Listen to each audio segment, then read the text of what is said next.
Ngayong adlaw mga day, for today's video ay ipapakita namin ang pinagstayhan namin dito sa Baras, Rizal. Nandito kami today sa Punta de Fabian Resort. Nasa tuktok mo to ng bundok at nakikita niyo po meron po silang infinity pool.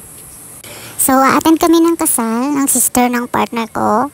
Dito kami nagstay the night before the wedding. 10 AM yung kasal nila, so 7 AM pa lang gising na kami para mag-breakfast. Ito po yung view niya, ayan. At yun po yung villa namin, yung may attic. Sobrang na-enjoy namin yung place kasi wala masyadong tao. Hindi ko lang alam, pero kami lang ata yung nandun kasi ito po ay weekdays. So nakapag-breakfast na po kami at ayan, nauna na ako sa taas, tapos mag-aayos at may pakape si Palangga. Ito naman yung pinakagusto ko, sa may likod ng aming attic merong terrace at makikita mo ang Laguna Lake. Sobrang ganda ng panahon today, so hindi kami inabutan ng ulan. Kaya medyo nakakapag-relax, kape-kape muna. So tapos na tayo mag-emote dun sa terrace, kaya mag-aayos na tayo.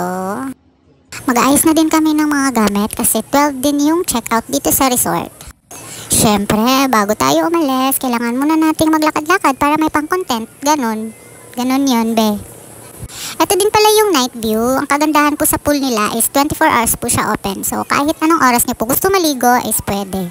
So bandang 1 AM na po ito. Kaya nag-emote muna kami dito ni Habibi. Maulang to. Bye!